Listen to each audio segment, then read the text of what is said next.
Bonjour, bonsoir à tous et bienvenue dans ce point culture. Les scientifiques connaissent environ 1,7 million d'êtres vivants, animaux et végétaux. Il en existe à peu près 10 millions selon leurs estimations. Traduction, même les savants ignorent plus de 80% des espèces qui nous entourent. Voilà, ça c'est pour le vertige de début de vidéo, parce qu'aujourd'hui, on va parler de cryptozoologie, l'étude des créatures dont l'existence n'est pas prouvée scientifiquement. Quoi ça veut dire? Eh bien vous voyez, d'un côté il y a les faits, les études, le concret, le solide. D'un autre côté il y a la fiction, les films, les histoires, les mythes, et entre les deux, il y a des questions sans réponse. En termes de créatures, à gauche nous avons les éléphants, les chiens, les baleines, les hippopotames, Justin Bieber, et à droite nous avons les griffons, les chimères, les Ewoks, les dédras et les gros-dules. Et entre les deux, nous avons les cryptides, des espèces dont on ne peut parler qu'au conditionnel. Et vous verriez qu'il serait très difficile que je ne m'exprimerais qu'au conditionnel. Non seulement ce serait difficile, mais en plus, vous ne comprendriez rien, donc je penserais qu'il vaudrait mieux que je ne le ferais pas. Je préfère prévenir, je suis quelqu'un de très cartésien. J'ai tendance à très difficilement croire en quelque chose, mais je suis un cartésien enthousiaste. Je refuse d'admettre que les créatures du top 20 existent pour l'instant, mais putain, ce serait vraiment trop cool que j'ai tort. Bref, les cryptozoologues... J'adore le concept même de cryptozoologie parce que c'est vraiment un truc dégueulasse. Au fond, ils étudient les animaux dont l'existence n'est pas prouvée. Ergo, dès qu'ils l'ont prouvé, c'est plus leur boulot.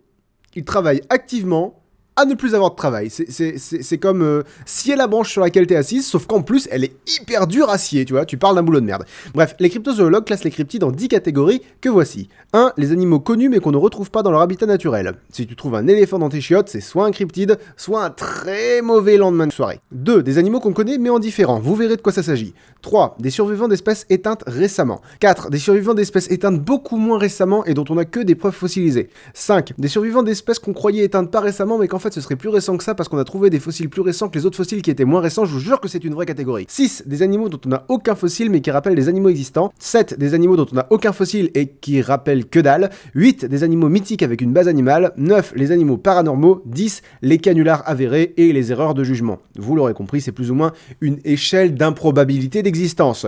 Et on ouvre le bal avec un de mes préférés, numéro 1, le chupacabra. Ça veut dire suceur de chèvre en espagnol, donc ça pourrait être une insulte particulièrement imagée. Et toi, va donc sucer une chèvre. Les chupacabras, c'est assez magique dans le sens où, dépendant les gens, la description est complètement différente. Regardez ces 3 images, ce sont des représentations de chupacabras. C'est très compliqué parce que tout ce qu'on a, c'est des bestioles vidées de leur sang et des témoins qui disent avoir vu des créatures avec des grands yeux rouges ou non, avec des ailes ou non, avec une rangée de poils noirs et drus sur le dos ou totalement sans poils ou avec des écailles ou... Bref, le chupacabra, c'est ce que tu veux, mais c'est caca. Les scientifiques ont d'ailleurs trouvé des explications à presque toutes les apparitions de chupacabras. Des canidés avec une gale extrêmement avancée, des singes échappés d'un zoo. Le chupacabra, c'est un peu la Rolls des cryptides. Un animal est mort et son cadavre a l'air bizarre. Cherchez pas, c'est le chupacabra. Numéro 2, les reptiliens. Alors l'univers geek est envahi par les reptiliens. Les Argoniens dans Elder Scrolls, les Siluriens dans Doctor Who, les Cardassiens dans Star Trek, les Troglodytes dans Donjons et Dragons, reptiles dans Mortal Kombat, il y en a dans Hellboy, chez Lovecraft, et évidemment pour les théoriciens du complot, dans notre monde. Et oui, d'après eux, des créatures reptiliennes humanoïdes œuvreraient dans l'ombre dans leur intérêt au détriment de la race humaine. J'adore les théories du complot, c'est très amusant. Il s'agit d'un genre de jeu où il faut absolument trouver ce que tu cherches. On paraît que je vous prouve que vos youtubeurs préférés sont tous des Illuminati. C'est très simple, hein, le symbole Illuminati par excellence, c'est un œil dans un triangle. Mais la plupart des théoriciens se contentent d'un triangle.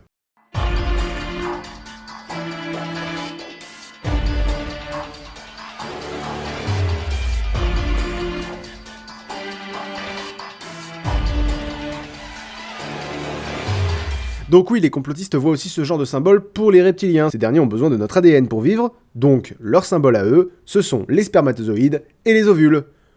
Oh mon Dieu!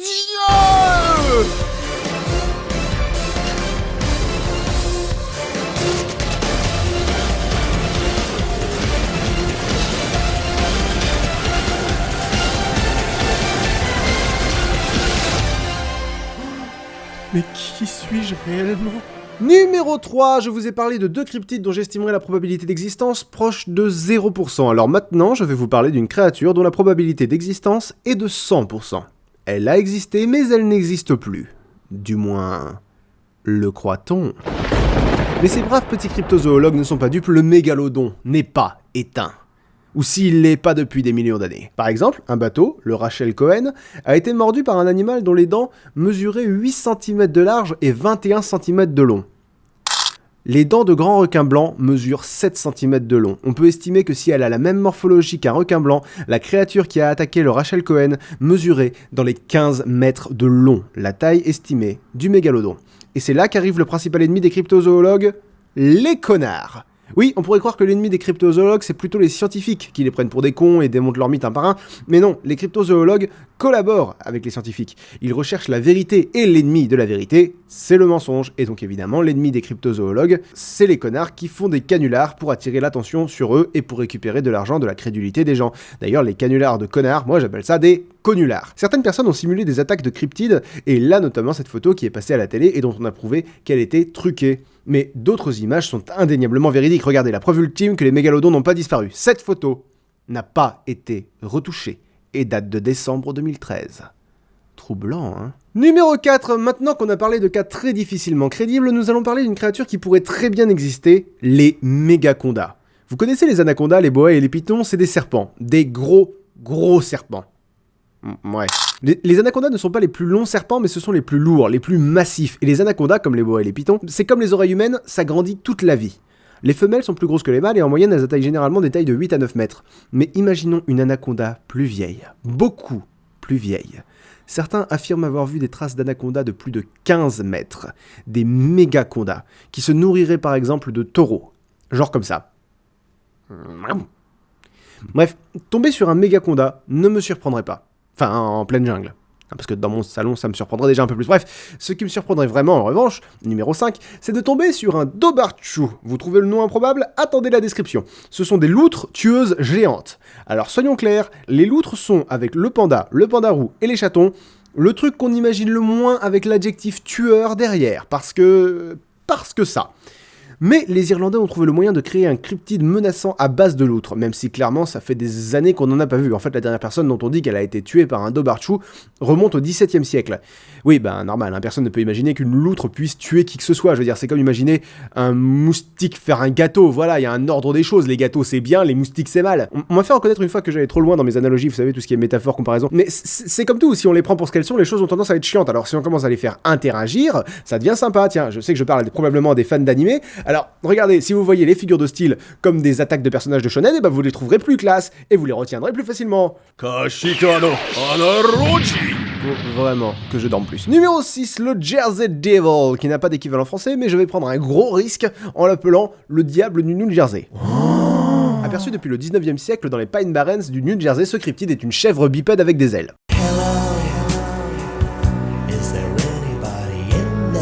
Ce qui est génial avec cette bestiole, c'est qu'il est plus ou moins admis qu'elle n'existe pas, mais qu'il existe un groupe de recherche pour la trouver. Enfin, je sais pas, ce serait comme vouloir trouver des dragons, des licornes ou des griffons.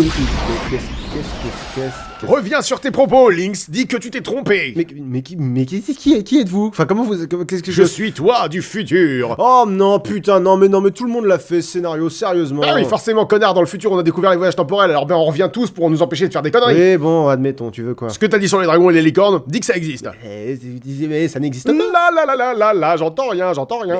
T'es chiant, je vais pas dire que ça existe si ça n'existe Bon, pas. écoute, depuis que t'as dit ça, les licorniens et les dragonheads te pourchassent, ok? Ça fait déjà 32 ans que ça dure. Ah, donc les gens sont encore plus tarés dans le futur. T'as pas idée, depuis que Super Mario est devenu président du monde, c'est la merde. Je te demande pardon. En 2035, il a été convenu qu'une idée pouvait devenir président pour éviter les excès de personnalité, et tout ça, ça a fait que... Ta gueule, je m'en fous, casse-toi. Bon, mais les licornes et les dragons existent, hein? Ouais, les licornes et les dragons existent. Trop cool, ciao!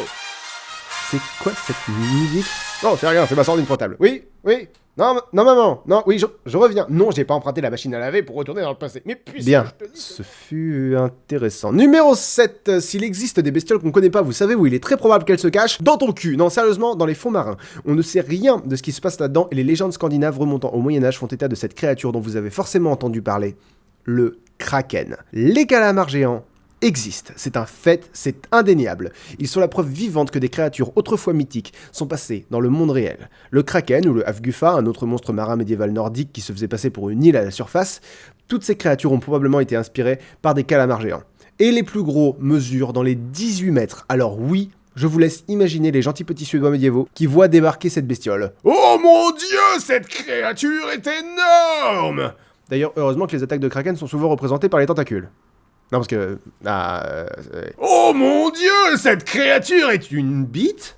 Numéro 8, l'un des cryptides les plus connus est sans aucun doute le monstre du Loch Ness, que l'on surnomme Nessie. Mais pour ceux qui n'en auraient jamais entendu parler, ce qui est assez improbable, il s'agit d'un animal reptilien au long cou qui aurait élu domicile dans le Loch Ness, en Écosse. Il est aperçu régulièrement depuis les années 30 et fait l'objet de canulars depuis les années 30. Regardez, ça c'est la première photo du monstre du Loch Ness. Alors, j'ai peut-être l'esprit fermé, mais chez nous, dans le Finistère, ça s'appelle un chien.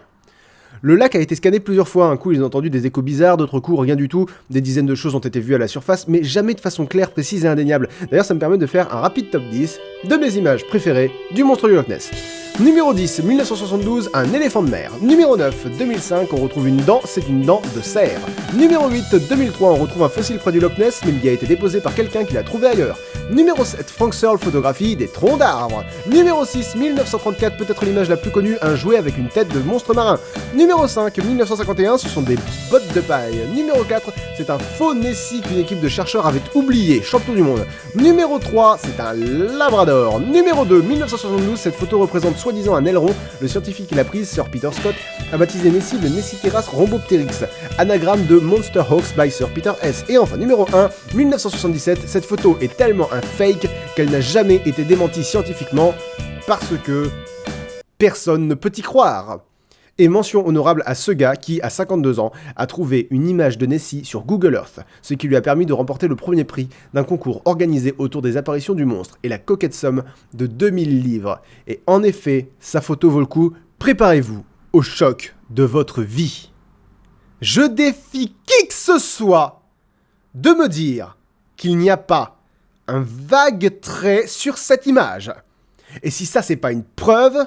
Enfin, ce mec a gagné 2000 livres grâce à ça. Nous vivons dans un monde de barges.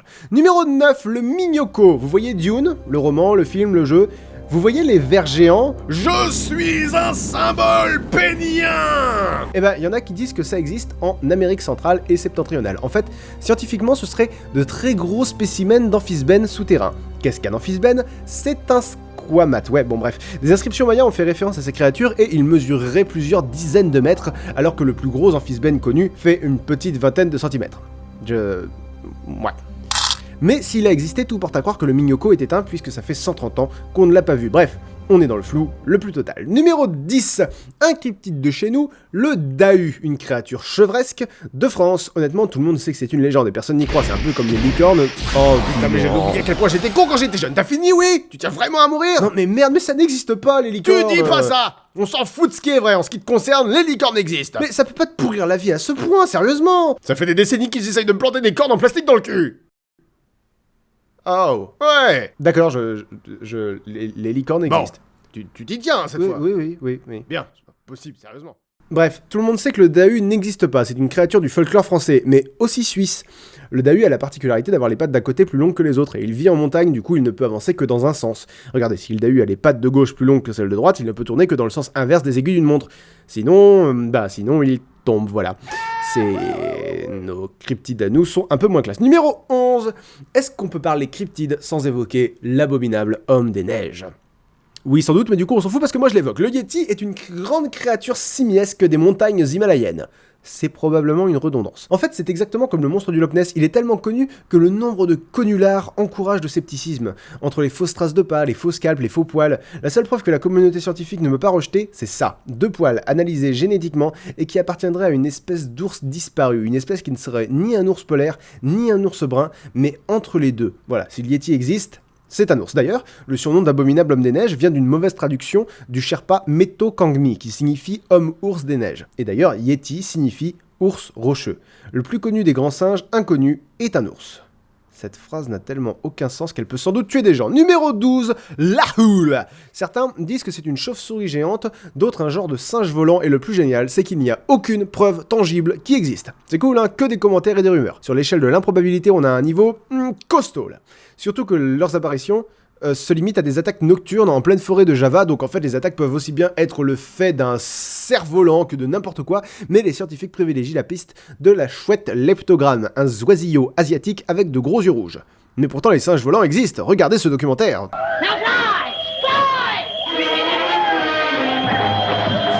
Ah bon, ok, j'ai rien dit. Numéro 13, le Wendigo. Personnellement, j'ai connu le Wendigo dans les comics. En effet, première apparition de Wolverine dans l'univers de Marvel, ça se passe dans le 181e numéro de The Incredible Hulk, et regardez qui est là.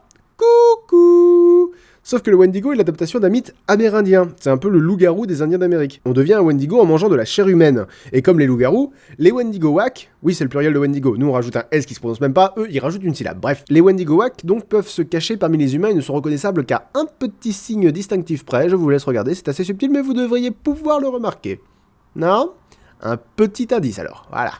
Et en fait, le Wendigo était un mythe qui permettait aux anciens Indiens d'Amérique d'éviter de se bouffer entre eux. Physiquement, la grosse caractéristique principale du Wendigo est sa maigreur. Il est le symbole de la famine et du froid, et par extension, le Wendigo représente l'avidité. D'après certaines légendes, le Wendigo grossit proportionnellement avec ce qu'il mange, et plus il mange, plus il a faim. C'est une créature qui est constamment rassasiée et constamment affamée. Paye ta classe amérindienne. Numéro 14, voyons sur cette même monde quel folklore nous avons exploré. Le Mexique, l'Amérique du Sud, les États-Unis, les pays scandinaves, l'Irlande, la France, l'Himalaya, Java. Et si on allait en Afrique, hein? Allez, ouais, en plus il y a un cryptide africain sympa. Le Emela Ntuka. Bon, j'aurais dû résister, mais Le Point Culture présente la blague pas drôle des années 50. C'est une famille congolaise qui voit de la neige tomber chez eux pour la première fois, et donc la neige s'arrête et le mari hésite à mettre une cagoule pour sortir au cas où ça retombe. Il dit hey, je vais pas mettre une cagoule là, dis donc, si ça tombe pas, c'est ridicule. Et sa femme lui répond aimez-la en tout cas. Je suis désolé. C'était la blague pas drôle des années 50. Le Emela Ntuka est une créature du folklore congolais, un être entre le rhinocéros et le lézard qui attaquerait de gros pachydermes comme les éléphants, les rhinocéros ou les hippopotames, mais qui serait herbivore, donc on risque rien. C'est surtout qu'il y a pratiquement aucune chance qu'il existe, donc on risque rien. Non, parce que bon, en termes de preuves, on n'a rien, et en termes de témoignages, c'est un peu comme toujours. On a le docteur Trucmuche qui prétend l'avoir vu, mais pas de bol, il avait pas son appareil photo sur lui. On a le journaliste Lucien McTroutbal qui l'aurait vu, mais s'est contenté de le décrire. Bref, que des témoignages, rien de concret, et la probabilité qu'une créature plus grosse qu'un bison ne laisse rien de concret tend vers 0. Mais que ce serait cool s'il existait. Numéro 15, le Peluda, qu'en français on appelle la velue. Et normalement, on devrait l'appeler comme ça parce que c'est un cryptide de chez nous, mais... Bon, bah, la velue, alors. La velue est un genre de dragon qui aurait terrorisé les Sartois. Ah ouais, non, mais c'est précis à ce point, ça l'est même encore plus, c'est pas tout le département de la Sarthe, c'est juste La Ferté-Bernard, fière commune de moins de 10 000 habitants, donc ouais, si vous me regardez de La Ferté-Bernard, cette vidéo est un peu pour vous. La velue est un dragon hérissé de poils empoisonnés qui crache du feu et qui aurait été tué par un fier chevalier sartois. Vous l'aurez compris, on est moins dans la cryptozoologie que dans la légende. Mais bon, nos dragons à nous sont tellement rares que j'en ai quand même casé un, parce que fierté nationale, voilà. Numéro 16, je suis pas spécialement fan des grands singes en termes de cryptides, parce que un grand singe c'est un grand singe, je veux dire ils existent, et du coup à chaque fois que quelqu'un voit un macaque il hurle au cryptide. Mais bon, s'il y en a un que je suis plus ou moins obligé d'aborder, c'est Bigfoot, comme on l'appelle aux États-Unis, ou le Sasquatch, comme on l'appelle au Canada. Les rumeurs concernant le Bigfoot sont presque aussi vieilles que les États-Unis. Il y aurait même des preuves ADN de son existence. C'est un des cryptides les moins improbables. Seulement, comme toujours, les cryptozoologues font le travail inverse des scientifiques. Les scientifiques observent, analysent et déduisent. Les cryptozoologues, eux, ont déjà leur réponse. C'est d'ailleurs comme ça que fonctionnent tous les mythes. Si c'est inexpliqué, jusqu'à preuve du contraire, c'est surnaturel. Tu trouves des poils dans l'écorce d'un arbre dans les rocheuses, jusqu'à preuve du contraire, c'est un Sasquatch. Et c'est généralement là que la cryptozoologie perd de sa crédibilité. Un vrai scientifique exclut toutes les hypothèses valables avant d'admettre qu'il est devant de l'inattendu. De plus, si un scientifique avait vraiment des preuves concluantes de l'existence de Bigfoot, je pense qu'il en ferait des t-shirts qui seraient publiés dans toutes les revues scientifiques du monde, qu'il aurait un film sur sa vie. Pourquoi rester discret quand on fait une découverte aussi énorme? Sinon parce qu'on sait qu'on n'a rien découvert. Numéro 17, certains cryptides versent complètement dans le surnaturel, et c'est le cas du Black Shock, un chien noir fantôme des îles britanniques. Bon, quand ça commence à chercher dans le surnaturel, on est sur une improbabilité de malade. D'ailleurs, pour certains, Black Shock serait un cheval. Alors pour ceux qui seraient un peu perdus, ça c'est un cheval, ça c'est un chien. Des gens l'auraient vu flotter dans un nuage de fumée, dans les cimetières, bref, on est plus dans des considérations de bestioles fantômes que de créatures non répertoriées. Et puis merde, suffit d'avoir un minimum de culture pour savoir que c'est un animagus, non ? Enfin, je sais pas, Sirius Black ou un autre, je sais pas quoi, mais n'empêche qu'il est très probable que Black Shock ait inspiré le Sinistro à J.K. Rowling. Et pour ceux qui comprennent rien de ce que je dis depuis quelques secondes, lisez ça, c'est bien. Savoir vendre une œuvre, c'est un métier. Numéro 18. Bon, c'est pas un cryptide, mais je l'ai mis là parce qu'il est très drôle. même s'il a un nom de médicament allemand, le Wolpertinger. Bon, je vous entends déjà me demander... Que ça dire que ceci? Le Wolpertinger est une petite créature hybride qui attaque les touristes dans les forêts bavaroises, et c'est génial parce que tu mets ce que tu veux dedans, c'est un peu la pizza des cryptides. Prenez tous les animaux que vous connaissez, mélangez-les, faites que le résultat mesure dans les 20 cm, vous avez un Wolpertinger. Genre imaginons une loutre avec des griffes venimeuses, une queue semblable à celle d'un castor, un bec de canard et des ailes. Bon, ça fait un ornithorynque volant, mais admettons qu'il vive en Allemagne et qu'il bouffe des gens, voilà. Là, c'est un Wolpertinger. Numéro 19, le Waitoreke, qui est une loutre de Nouvelle-Zélande. Ouais, des fois, il n'y a pas grand-chose à dire. C'est bon de rappeler que la cryptozoologie, c'est pas que des histoires abracadabrantes, elle s'attaque aussi à des créatures qui ne changeraient pas la face du monde si on prouvait leur existence, et le Waitoreke en fait partie. Il respecte toutes les caractéristiques du cryptide classique, aucune preuve directe, que des preuves indirectes, des témoignages, des traces de pas inconnues, sauf qu'on va pas en faire toute une histoire. Tu vois, les cryptides, c'est comme les animaux, il y a ceux qui font peur, et puis il y a ceux que c'est difficile de les rendre passionnants. Je vais vous raconter l'histoire terrifiante de la créature qu'on appelle le lapin de Garenne. Ça ne fonctionne pas. Et enfin, numéro 20, le Tatzelwurm. Est-ce que c'est pas un nom qui fait rêver? On dirait une maladie dégueulasse où tu perds tes ongles, Tatzelwurm. En fait, ça veut dire ver qui a des pattes en allemand. Et si vous êtes un inconditionnel du point culture, là vous devrez penser au bipèste du point culture sur les animaux insolites. Et bah c'est un peu l'idée, le Tatzelwurm est un reptile de plus de 50 cm de long, cylindrique et relativement épais. Voilà. On retrouve le Tatzelwurm au centre de l'Europe, au niveau des Alpes, et il aurait une tête ronde et non pas une tête de serpent. Bref, il est possible que cette créature existe, et d'ailleurs pour conclure ce point culture, je vais vous raconter une histoire vraie et une histoire qui laisse sceptique. C'est l'histoire du panda. Pour les gros ignorants, les pandas géants c'est ça, un gros ours d'Asie noir et blanc. Bien. Maintenant, imaginons que nous sommes en 1869. Les geeks viennent de découvrir 20 milieux sous les mers, les filles en fleurs de bonne éducation soupirent en lisant les aventures de Frédéric Moreau dans l'éducation sentimentale et on se fout tous plus ou moins de la gueule de Napoléon III. Et personne ne sait ce qu'est un panda. Le père Armand David, parti en missionnaire en Chine, voit la peau d'un ours blanc avec des taches noires, totalement inédit. Il demande à ce qu'on lui montre cet animal en vrai, mais on lui ramène un panda mort, en lui expliquant que c'est pas évident à trimballer vivant ces conneries. Du coup les scientifiques occidentaux sont hyper excités et partent tous chercher des pandas, mais ils n'en trouvent pas. En 1900, ils arrivent à la conclusion à laquelle nos scientifiques seraient arrivés aussi. Les pandas sont éteints. On ne parviendra à en trouver vivants qu'en 1929. Ça veut dire que de 1869 à 1929, pendant 60 ans, des scientifiques entraînés et équipés n'ont pas trouvé un animal de la taille d'un ours dont ils savaient avec certitude non seulement qu'il existait, mais en plus où il vivait. Alors je suis naturellement sceptique, mais cette anecdote nous fait relativiser. Si les pandas nous ont échappé pendant 60 ans alors qu'on savait qu'ils existaient, imaginez ce qui nous échappe si on ne fait que croire qu'ils existent. À méditer. À la prochaine tout le monde, ciao!